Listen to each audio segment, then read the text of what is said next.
Now, it might be time to buckle up as Asian markets, including Korea's benchmark KOSPI, are bracing for heavy losses after stocks on Wall Street plunged more than 2% on Monday, the biggest fall since June, as worries over US and global growth continue to mount. Yoo Li-an reports.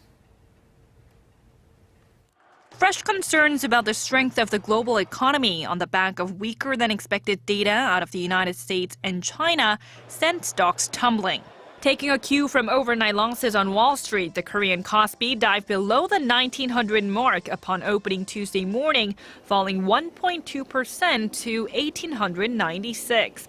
This is the second time the KOSPI has dropped below the 1900 mark this year, since it was battered by currency turbulence in developing markets last month.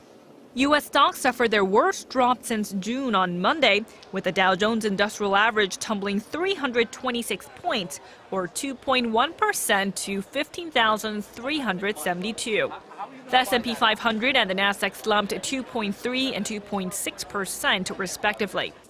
Monday's sell-off was sparked by data that showed new order growth in the U.S. manufacturing sector in January plunged by the most in 33 years, while spending on new construction projects barely rose from December. Experts say the U.S. economy has hit a soft patch. There was some concern about the fiscal situation, not so much perhaps passing the budget, but the debt ceiling still has to be raised. And there's a third factor. We do know through the latter part of 2013, businesses seem to ramp up their inventories perhaps a little bit more than they wanted to. So a lot of people were expecting that production would slow a little bit. Stocks were also pressured by concern over China's economy, which saw service sector growth in January stutter to a 5-year low. And this is shaking the confidence of investors who have their feet deep in U.S. stocks.